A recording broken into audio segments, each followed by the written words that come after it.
Bismillahirrahmanirrahim. Assalamualaikum warahmatullahi wabarakatuh. Alhamdulillahi ala ihsani wa syukru lahu ala taufiqi wa amtinani wa asyhadu an la ilaha illallah wahdahu la syarika lahu ta'ziman li sya'ni wa asyhadu anna Muhammadan abduhu wa rasuluhu da'ila ridwani. Allahumma shalli alaihi wa ala alihi wa ashabihi wa ikhwani. Para pemirsa Raja TV dan Radio Raja dimanapun Anda berada, kita melanjutkan pembahasan kita dari tafsir surat Al-Ahzab. Dan sekarang kita sampai pada ayat ke-28, yang ayat 28 dan seterusnya berbicara tentang istri-istri Nabi sallallahu alaihi wasallam. Allah berfirman pada ayat 28, "Ya ayuhan nabi, qul li azwajika in kuntunna turidna al-hayata ad-dunya wa zinataha fata'alaina umatti'kunna wa usarrihkunna sarahan jamila." Yang artinya, wahai Nabi, katakanlah kepada istri-istrimu, jika kalian sekalian menginginkan kehidupan dunia dan perhiasannya, maka marilah supaya aku berikan kepadamu kesenangan dan aku ceraikan kamu dengan cara yang baik. Ayat ini sebab nuzulnya, sebab disebut dalam Sahih Al-Bukhari dan yang lainnya, yaitu di mana istri-istri Nabi sallallahu alaihi wasallam mereka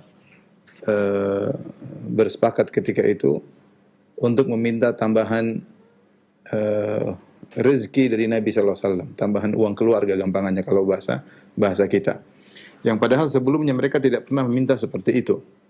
Tetapi sebagaimana disebutkan oleh Tahir Ibn Ashur rahimahullah dalam tafsirnya, ketika itu setelah Bani Quraidah atau sebelumnya Bani Nadhir ditaklukkan oleh atau diusir oleh Nabi SAW dari kota Madinah dan mereka meninggalkan banyak harta dan menjadi fai' bagi Rasulullah SAW.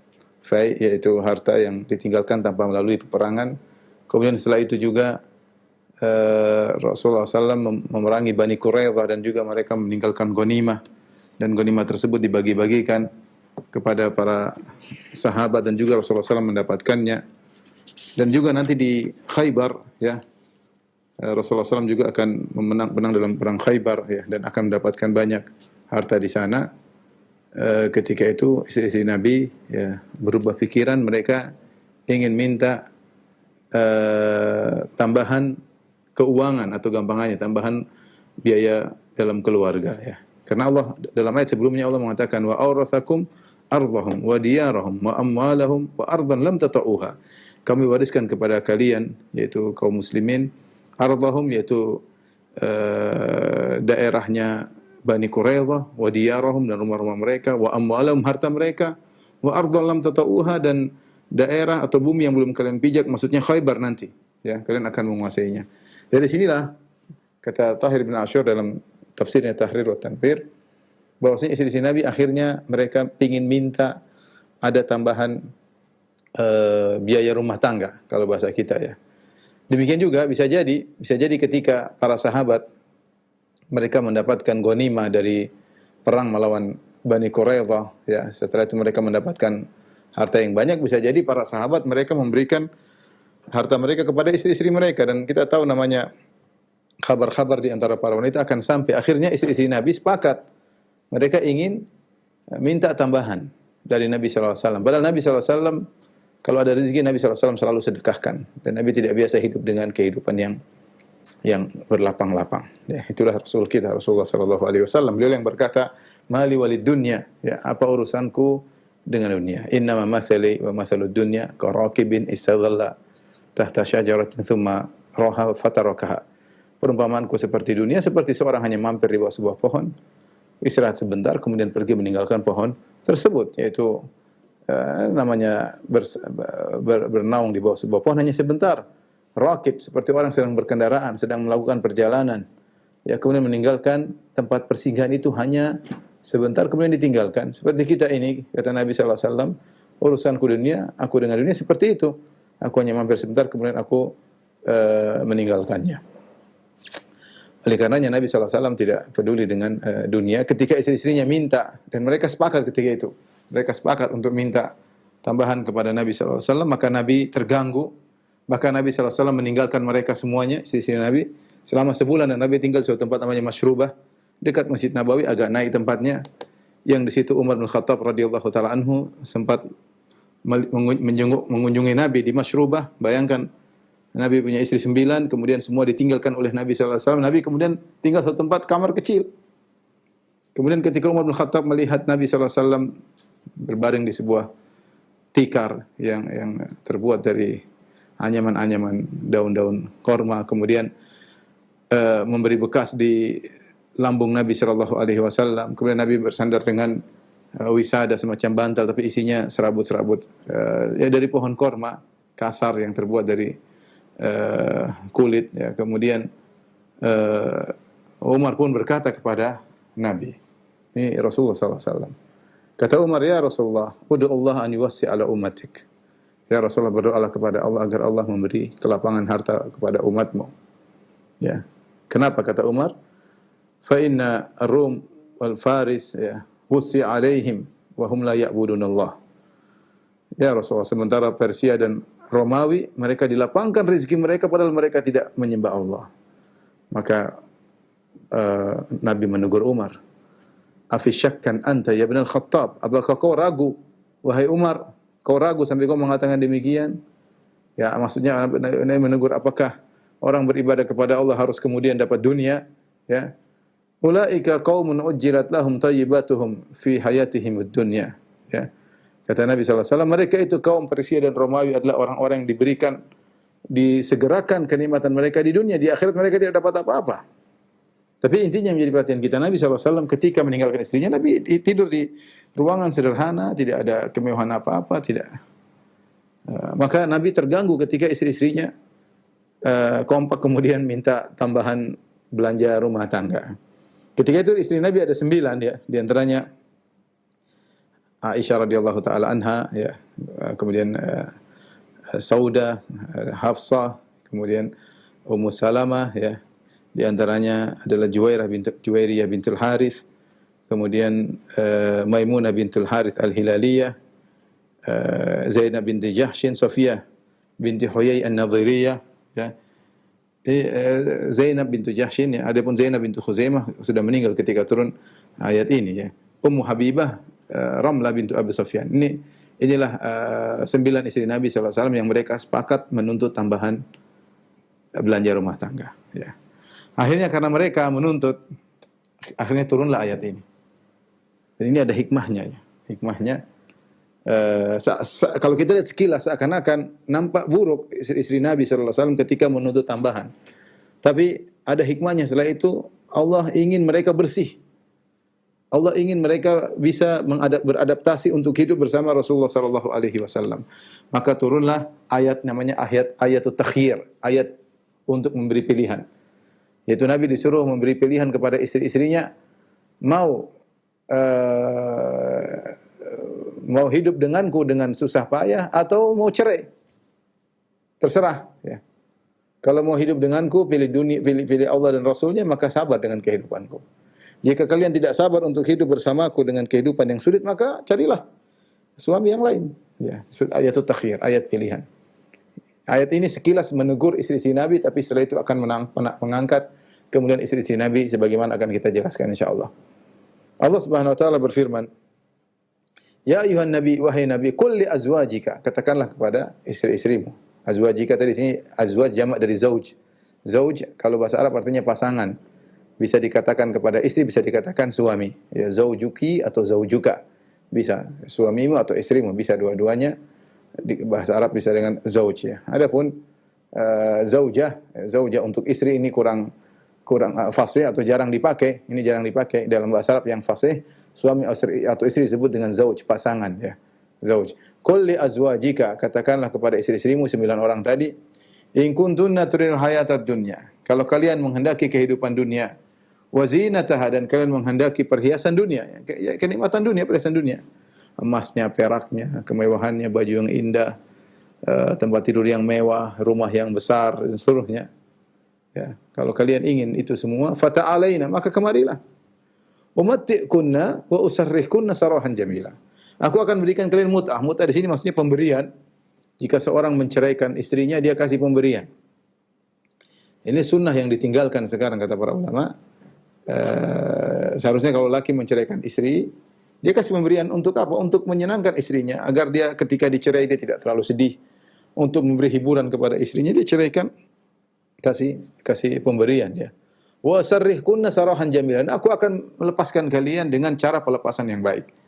Berarti kan di sini ini sunnah ketika seorang menceraikan istrinya ya, bukan menceraikan istri dibangun di atas kemarahan, keributan, kemudian balas dendam, kebencian, tetapi sarahan jamilan, yaitu meninggalkan istri dengan cara yang baik. Kata para ulama, sarah al-jamil, meninggalkan istri dengan cara yang baik, di antaranya misalnya tidak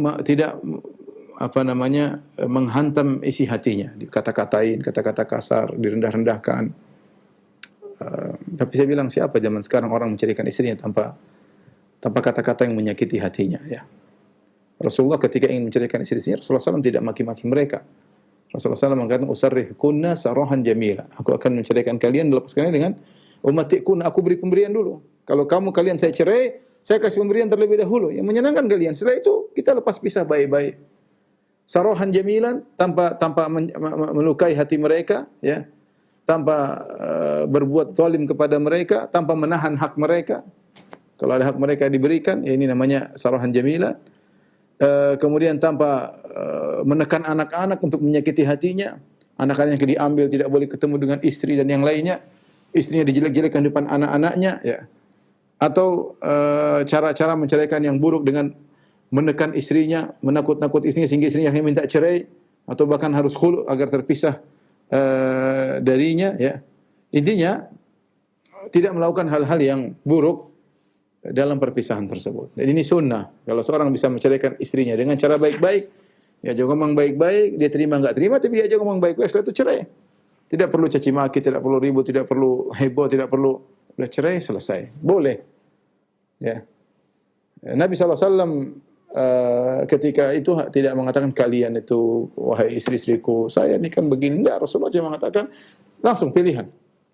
Ya, pilihan. Kalian mau apa? In kuntunna turidul hayatad dunya wa zinataha. Kalau ternyata kalian milih kehidupan dunia dan perhiasannya, fata'alain, kemari. Rasulullah ngomong baik-baik. Kemarilah wahai istri-istriku, ya. Umatikunna, aku ceraikan kalian dengan memberi pemberian, subhanallah. Wa asarrihkunna sarahan jamilan, aku lepaskan kalian dengan cara baik-baik. Sarah di sini maksudnya melepaskan, seperti firman Allah Subhanahu wa taala, fa amsikuhunna bima'rufin aw sarrihuhunna bima'ruf. Ya, rujuk kembali atau lepaskan dengan cara yang baik-baik. Dan demikian cara mencerai dalam Islam dengan cara yang baik, diajar adab bahkan dalam perceraian. Dan kita tahu namanya perceraian itu perkara yang sangat sulit. Situ timbul emosi, timbul dendam, bahkan betapa banyak hasil setelah perceraian, istri dendam kepada suami, suami dendam kepada istri. Adab-adab Islam ditinggalkan. Islam tidak mengajarkan demikian. Kalau mau cerai dengan cerai yang baik-baik. Dan ini juga faedah umum kita, saya sering sampaikan, kita kalau ada masalah dengan orang, kita keluar dari permasalahan dengan cara yang baik, tanpa harus menyimpan dendam. Kita hidup cuma sebentar. Kita dendam sama orang, belum urusan dunia, belum urusan di akhirat. Misalnya saya kasih gambaran sederhana. Kalau Anda misalnya dalam sesuatu grup WhatsApp, situ berdebat, bertikai, jengkel-jengkelan, sudah tutupi dengan cara yang baik. Sapa baik-baik, kemudian minta izin baik-baik, kemudian left. Afwan kepada ikhwan sekalian bahwasanya saya lagi sibuk. Mohon maaf, terima kasih atas kebersamaan kita selama ini. Baik-baik, aman, tidak perlu maki-maki kemudian left. Kita emangnya kalau kita left kemudian kita lepas, enggak, kita ada kejengkelan, mereka juga jengkel sama kita. Maka namanya tidak selalu kita dalam kebersamaan. Terkadang ada ketidakcocokan di kemudian hari, baru kita tahu ternyata kita enggak cocok. Dan itu mungkin terjadi. Dan mungkin terjadi. Terkadang kita harus meninggalkan komunitas karena Allah Subhanahu wa taala ya.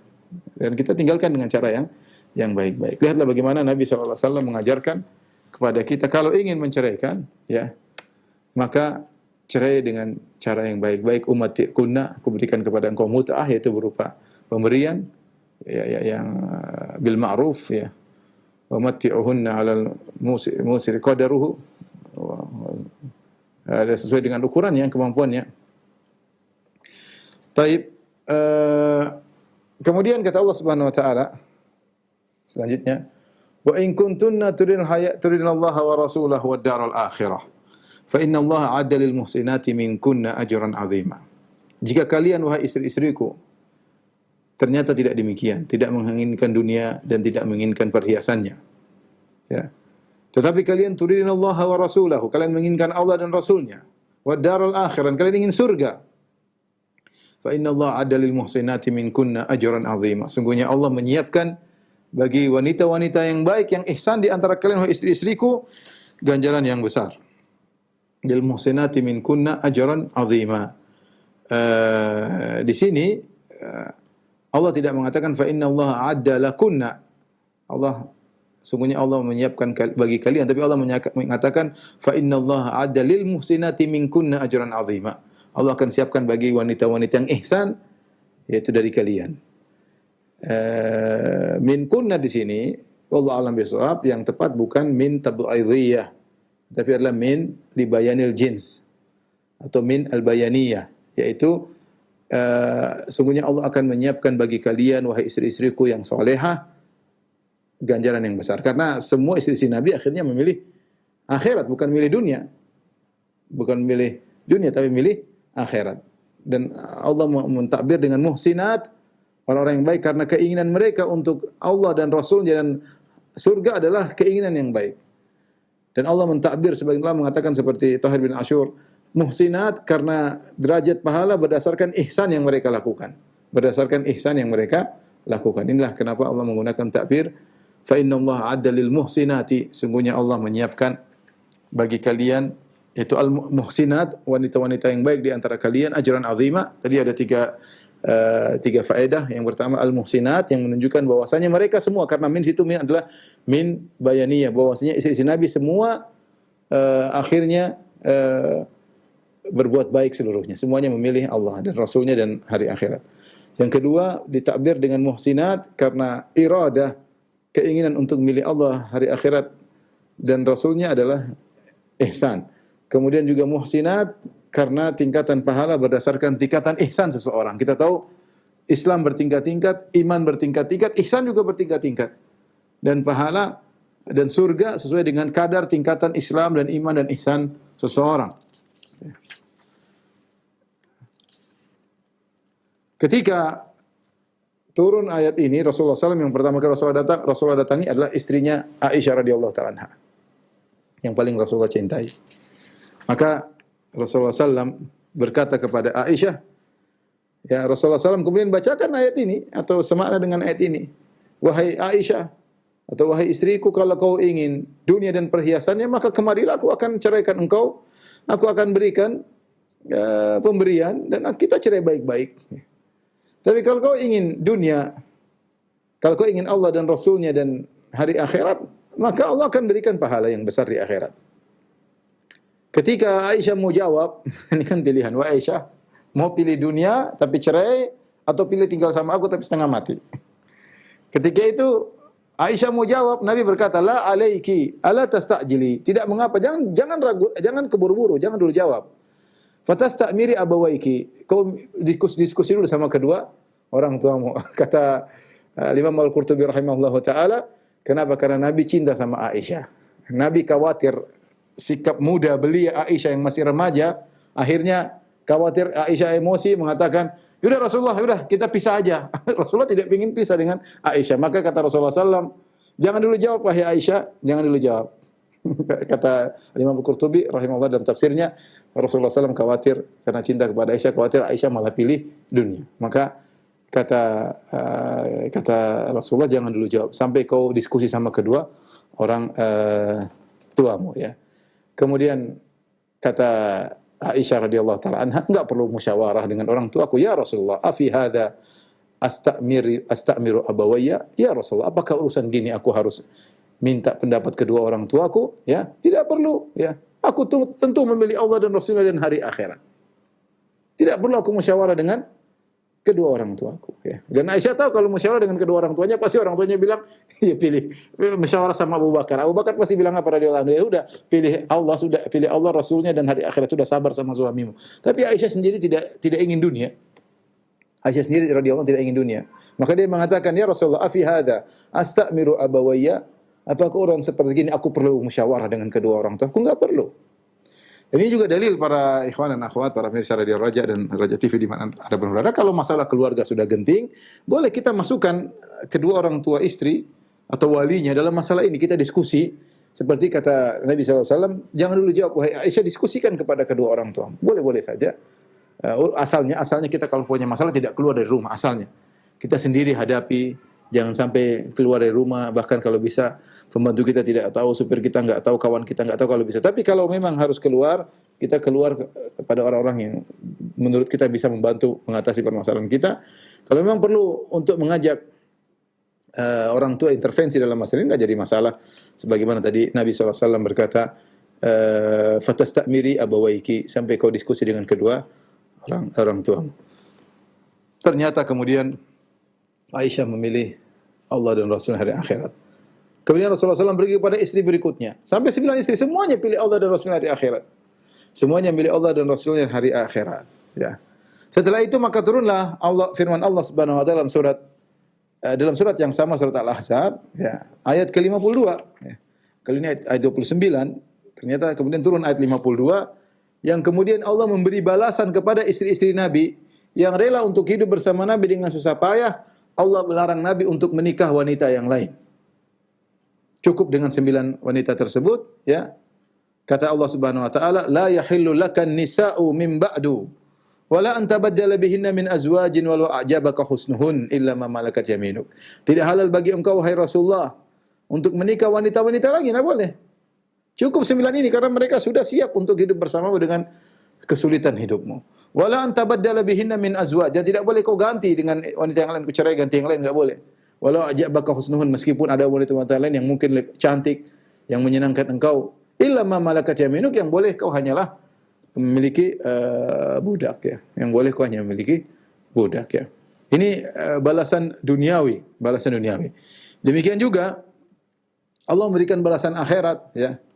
Kata Allah Subhanahu wa taala dalam ayat selanjutnya, ayat 53, kata tadi Al-Ahzab 52, Rasulullah dilarang untuk menikah lagi dan menggantikan istrinya karena istrinya memilih Allah dan Rasulnya dan hari akhirat. Demikian juga balasan ukhrawi, kata Allah Subhanahu wa taala, "Wa ma kana lakum an tu'dhu Rasulullah, ya, wala an tankihu azwajahu min ba'dihi abadan, dzalikum kana 'indallahi 'azima."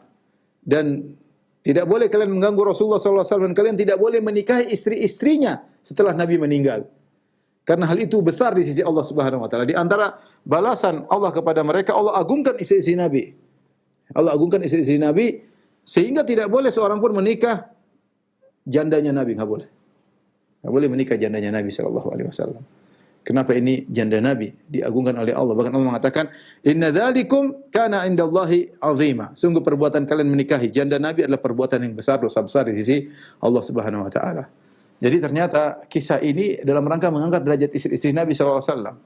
Kenapa Allah ingin level mereka naik sehingga terjadi kasus, dan biasa mereka ada kasus, mereka menuntut uang belanja dinaikkan, kemudian akhirnya Rasulullah SAW menghajar, memboikot mereka selama sebulan. Rasulullah SAW tidak menemui mereka. Rasulullah SAW tinggal di kamar sendiri yang kecil, yang sempit, ya. Setelah itu kemudian turun ayat ini, disuruh milih hidup bersama Nabi dengan susah payah atau dapat dunia, cerai dan nikah sama laki-laki lain yang bisa menyenangkan kalian. Ternyata mereka milih Rasulullah dan akhirnya derajat mereka dinaikkan oleh Allah Subhanahu wa taala. Sampai-sampai Nabi dilarang menikah lagi selain mereka. Sampai-sampai kalau Nabi meninggal, mereka tidak boleh dinikahi lagi karena mereka istri Nabi di akhirat. Sebagaimana perkataan Ammar bin Yasir ketika terjadi peristiwa perang Jamal, dia berkata, "Sungguh aku tahu Aisyah adalah istri Nabi, zaujatu fid dunya wal akhirah." Istri Nabi dunia dan akhirat. Tahu. Jadi para pemirsa Roja TV dimanapun anda berada, yang rahmati Allah Subhanahu Wa Taala, setelah itu istri Nabi hidup dengan Nabi dengan kehidupan yang sangat-sangat sulit. Sebagaimana perkataan Aisyah radhiyallahu taala anha, "In kunna lanaral hilal, thumma al-hilal, thumma al-hilal, thalathata ahillah, ya, fi syahrain wa ma uqida fi buyuti azwajin Nabi sallallahu alaihi wasallam." Sungguh kami lihat hilal muncul 2 bulan berturut-turut, tidak ada api yang dinyalakan di rumah-rumah istri-istri Nabi sallallahu alaihi wasallam. Enggak ada yang dimasak.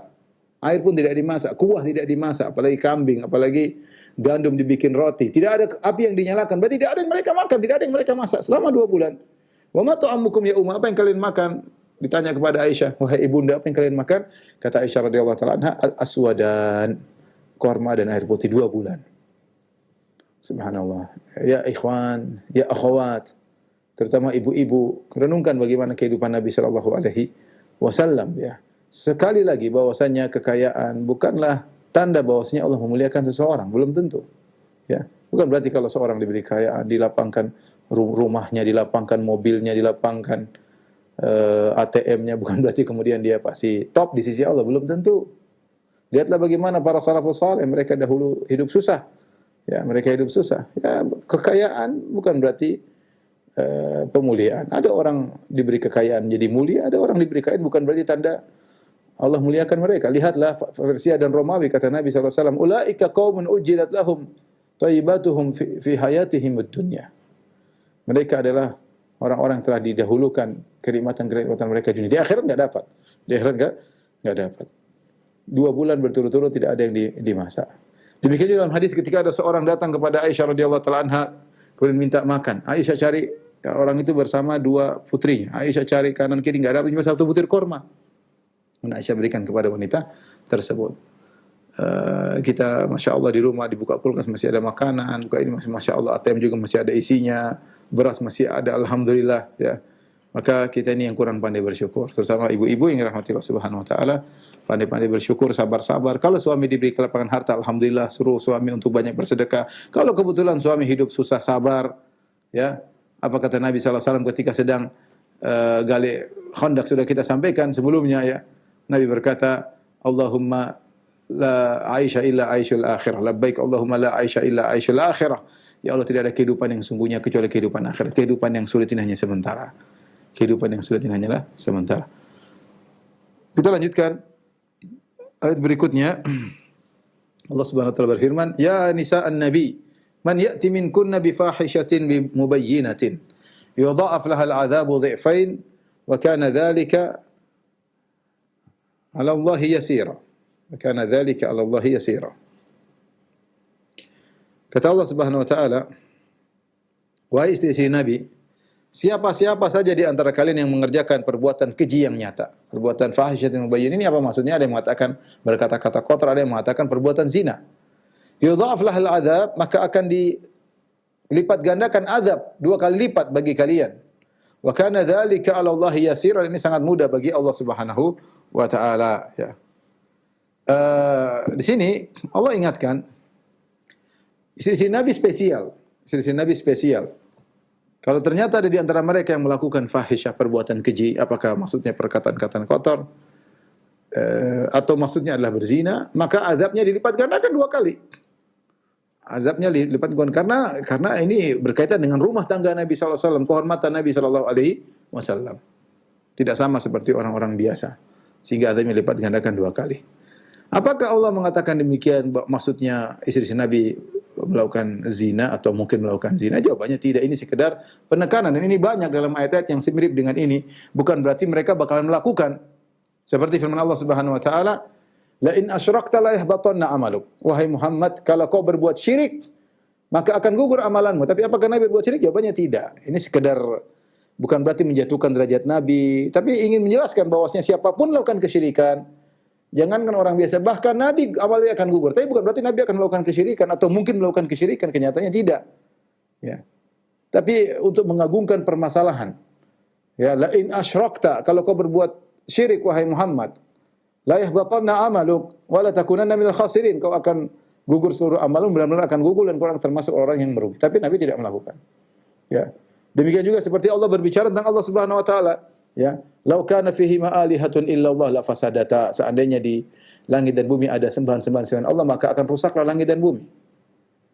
Sama juga Nabi pernah berkata, "Qul in kana lirrahmani waladun fa ana awwalul abidin." Kalau seandainya Allah punya anak, aku yang pertama kali akan menyembah anak Allah tersebut. Kalau Allah tidak punya anak dan tidak mungkin punya anak.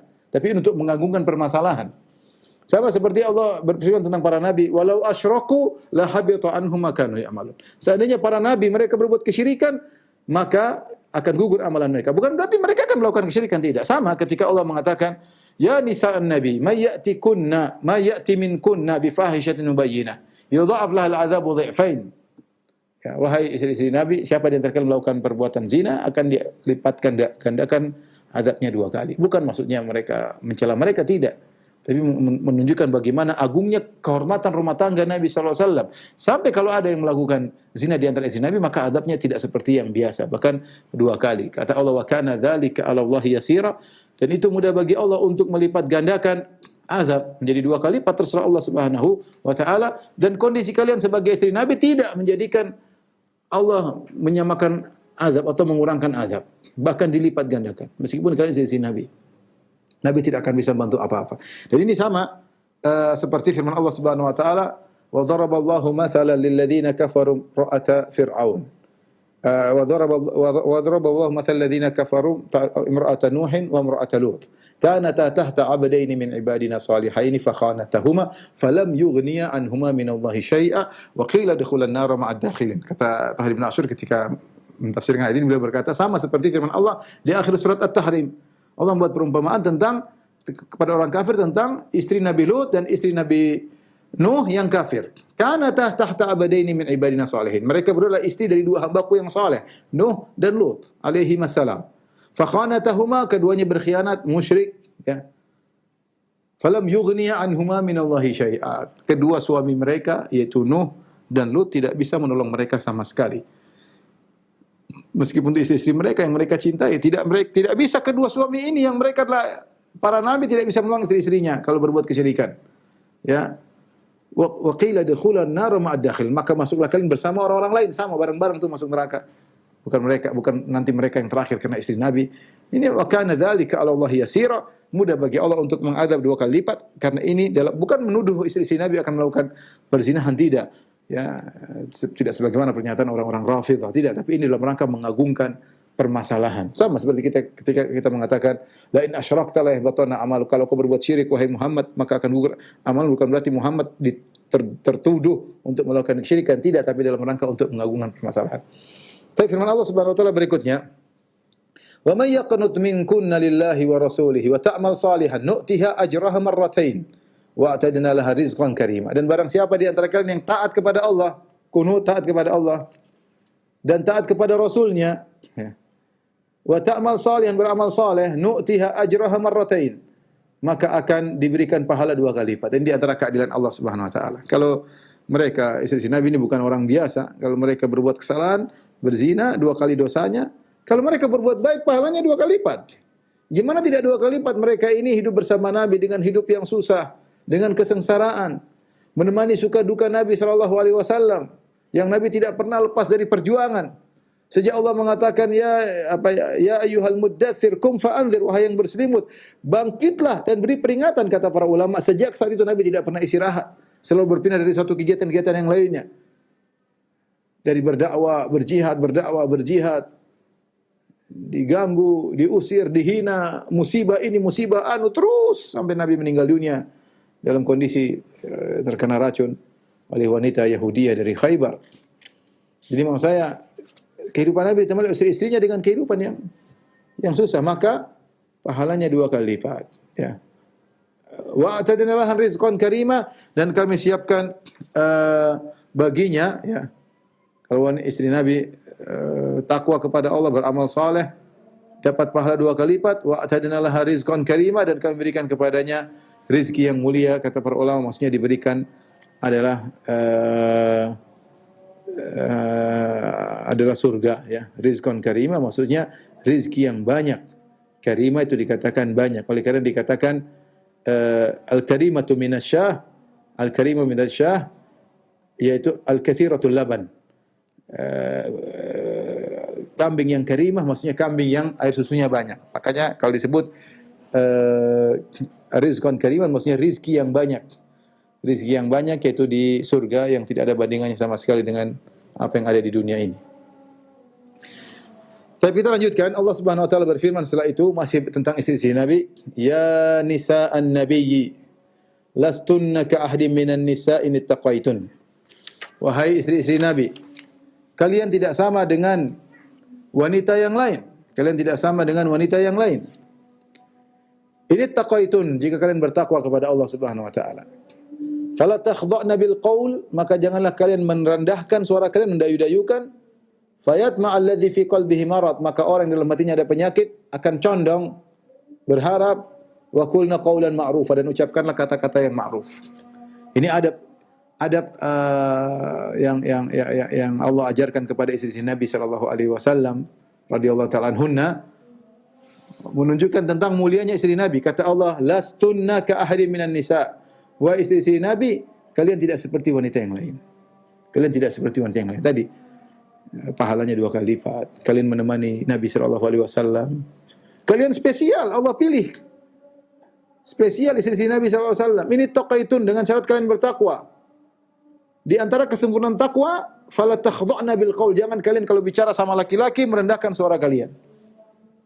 Fayatma alladhi fi qalbihi marad, sehingga laki-laki yang punya penyakit dalam hatinya akan cenderung, akan condong, tertarik. Yatma, punya tamak kepada kalian.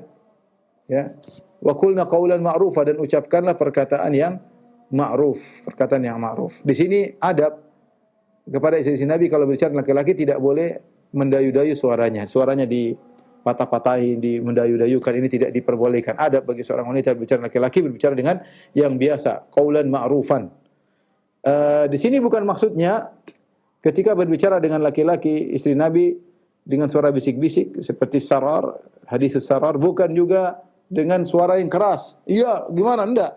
Tapi suara yang wajar. Makanya Allah mengatakan wa qulna, tapi ucapkanlah qaulan ma'rufan. Bukan berarti Allah melarang mendayu-dayukan suara, kemudian Allah suruh suara yang kebalikannya, suara yang keras, tidak.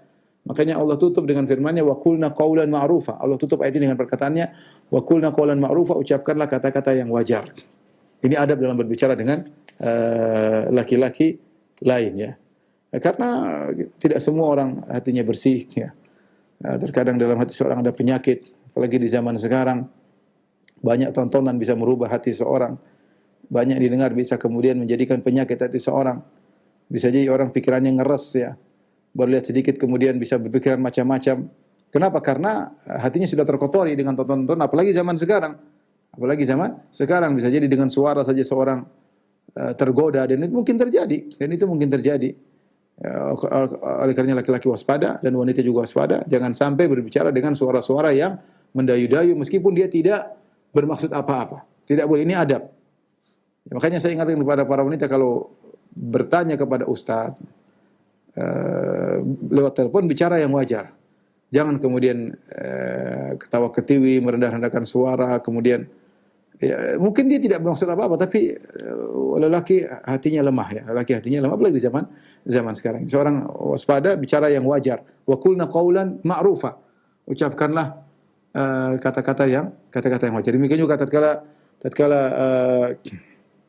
nulis WhatsApp misalnya, pertanyaan lewat WhatsApp, yang wajar-wajar saja, ya. Jangan kata-kata yang genit-genit, ya, enggak boleh, hukumnya haram. Ya, hukumnya haram, dan setan bisa masuk di antara seseorang dengan lawan jenisnya. Oleh karenanya seorang berucap dengan kata-kata yang wajar, ya. Dari sini para ulama mengambil faedah bahwasanya suara wanita bukan aurat jika tidak diucapkan dengan mendayu-dayu. Tapi kalau diucapkan dengan mendayu-dayu jadi aurat. Bisa membuat tertarik, ya. Sebagai wanita kalau bicara dengan halus, dengan kemudian disertai dengan bahaya, ya, buat fitnah, maka itu menjadi aurat. Suara yang seperti itu menjadi aurat. Bayangkan kalau suara saja yang mendayu-dayu bisa jadi aurat, berarti orang, apalagi para penyanyi-penyanyi yang jangan tanya, apalagi bukan pamer suara, pamer aurat, benar-benar buka paha, buka betis, buka sebagian dadanya, waliyadzubillah, kemudian di panggung, kemudian masuk di YouTube, kemudian ditonton oleh jutaan orang. Ya, itu lebih parah lagi, ya. Kalau sekedar suara saja seorang diajar adab oleh Allah Subhanahu wa taala, bagaimana lagi dengan benar-benar membuka bagian indah dari tubuhnya, maka ini lebih parah. Adapun kalau suara yang diucapkan dengan wajar, maka itu bukan aurat. Maka dalam hadis Rasulullah SAW ditanya oleh seorang wanita langsung, ya, kalau aurat yang tidak boleh ngomong sama Nabi, tapi datang langsung bertanya sama Nabi langsung dengan suara yang wajar, yang tidak menimbulkan fitnah, dengan sopan, tidak menimbulkan fitnah. Dan terlalu banyak hadis yang menunjukkan para wanita berbicara langsung dengan Nabi Shallallahu Alaihi Wasallam. Demikian juga Syekh bin Baz rahimahullah taala mengambil faedah dari bahwasanya suara wanita bukan aurat, bahwasanya jika dalam salat kemudian imamnya salah, kemudian salah baca, maksudnya baca ayat keliru, dan tidak ada makmum laki-laki yang menegur, sementara ada seorang wanita yang mungkin dia hafal Quran dan dia bisa menegur, maka boleh bagi dia untuk menegur. Dia betulkan. Adapun tasfik, tepuk tangan atau menepuk bagian tubuh, itu kalau lupa, maksudnya lupa tambah rakaat atau lupa duduk tasyahud atau lupa ruku, itu baru kalau laki-laki subhanallah. Ini kalau imamnya lupa diingat. Tapi kalau imamnya salah baca ayat, jangan dibilang subhanallah, perbaiki ayatnya kalau bisa. Kalau ternyata tidak mampu, maka jika ada wanita yang hafal, dia boleh memperbaiki dengan suara yang wajar, Apalagi kalau misalnya masa pandemi sekarang ini banyak suami istri yang sholat bareng, kalau suaminya ternyata hafalannya kurang atau sering salah, ya mau bilang istrinya di imam gimana? Akhirnya suami jadi imam, istrinya di belakang lebih banyak hafalannya, negur suaminya nggak jadi masalah. Tapi ingatkan kepada suaminya agar persiapan kalau menjadi imam. Wa qulna qawlan ma'rufa, maka ucapkanlah perkataan yang ma'ruf. Kemudian firman Allah Subhanahu wa taala, "Wa qarna fi buyutikunna wa la tabarrajna tabarrujal jahiliyatil ula." Hendaknya kalian menetap di rumah-rumah kalian. Wa qarna, ya, itu dari iqrarna atau iqrirna. Ada pendapat di antara para tafsir, ya. Ada yang mengatakan wa qarna dari waqrarna, dari qarra, iqrarna, kemudian harokatnya dipindah, ya. Ra dipindahkan ke qaf jadi waqarna. Asalnya iqrarna jadi qarna. Artinya menetaplah. Dan menetap waqarna ini lebih dalam dari perkataan wabqaina, tetaplah kalian. Karena al-qarar adalah maknanya menetap sambil tenang. Menetap bukan menetap gelisah di rumah kesana kesini, enggak. Dalam kondisi tenang artinya benar-benar betah di rumah. Bahkan sebagian ulama mengartikan, meskipun ada perdebatan, mengartikan dari waqrirna artinya dari qurratul ain. Qurratul ain yaitu jadikanlah rumah kalian qurratu ainin, yaitu jadikan rumah kalian adalah penyejuk diri kalian. Artinya betah, benar-benar tentram di rumah. Jadikanlah rumah kalian seperti itu. Dan ada menakjubkan perkataan Thahir bin Asyur. Beliau berkata ketika mengomentari ayat ini, faqararuhunna fi buyutihinna ibadah. Menetapnya para wanita di rumah-rumah mereka itu ibadah. Subhanallah, ajib. Wanita, kita laki-laki yang beribadah, kita pergi keluar ke masjid, cari nafkah. Wanita di rumah saja, nongkrong di rumah, itu ibadah, ya. Karena Allah perintahkan, waqarna fi buyutikunna, tetaplah kalian, menetapkanlah di rumah-rumah kalian. Dan ini perintah kepada istri Nabi. Kalau istri Nabi saja disuruh menetap di rumah, apalagi kita, apalagi wanita-wanita muslimah yang lainnya. Jadi seorang jangan merasa bahwasanya kalau di rumah adalah wanita terbelakang, wanita ketinggalan zaman. Enggak, justru anti ketika di rumah, anti menjalankan perintah Allah. Niatkan karena saya menjalankan perintah Allah, saya tidak keluar rumah kecuali karena keperluan. Kalau ada keperluan enggak ada masalah, kita cari pahala dengan keluar. Ada keperluan untuk berbakti sama orang tua atau berbakti sama mertua atau urusan suami, urusan anak-anak, enggak ada masalah. Tapi kalau enggak ada kegiatan di rumah aja. Di rumah jangan sedikit-sedikit hobi ke sana, hobi ke sini, jalan ke sana, jalan ke sini tanpa ada keperluan. Karena menetapnya seorang wanita di rumah adalah ibadah. Saya ingatkan kepada wanita-wanita muslimah bahwasanya menetap di rumah adalah ibadah, ya. Jangan dianggap ini bukan satu ibadah, ini adalah satu ibadah yang Allah perintahkan kepada wanita-wanita muslimah. Bahkan tadi saya katakan, sebagian ulama mengatakan jadikanlah rumah kalian sebagai qurratu ayun, yaitu sebagai penyejuk pandangan bagi hati-hati kalian. Maka seorang wanita berusaha menjadikan rumahnya surganya. Gimana caranya? Ya, siapkan kondisi rumahnya, isi kegiatan rumahnya dengan ibadah, bersendirian baca Al-Qur'an, ya. Kemudian menyibukkan diri dengan berbakti kepada suami, ngurus anak-anak, bikin kegiatan sehingga seorang wanita di rumah dia merasa tentram, tidak ingin keluar melulu. Kalau tidak keluar kayaknya stres, ya. Ini sudah bertolak belakang dengan ayat ini. Wallahu a'lam bishawab. Ini saja mungkin disampaikan karena ayat ini masih panjang, insyaallah kita lanjutkan pada pertemuan berikutnya tentang tabarruj, ya, kelanjutan dari ayat ini. Selanjutnya saya kembalikan kepada moderator di studio. Kalau ada yang bertanya, saya persilahkan. Wallahu ta'ala bishawab. Anda masih bersama kami di saluran tilawah Al-Quran dan kajian Islam. Dan di kesempatan ini kita berada dalam program kajian ilmiah yang disampaikan secara langsung oleh guru kita Ustadz Dr. Abu Abdul Musin Firanda Andirja Hafizahullah Ta'ala dalam pembahasan tafsir Al-Quran di surat Al-Ahzab. Dan silakan bagi Anda yang ingin bertanya secara langsung. Halo. Assalamualaikum warahmatullahi wabarakatuh. Waalaikumsalam warahmatullahi wabarakatuh. Dengan Ibu siapa di mana? Saya Jaja dari Lampung. Saya mau tanya. Ya. Ini saya kan ingin menunaikan ibadah umroh.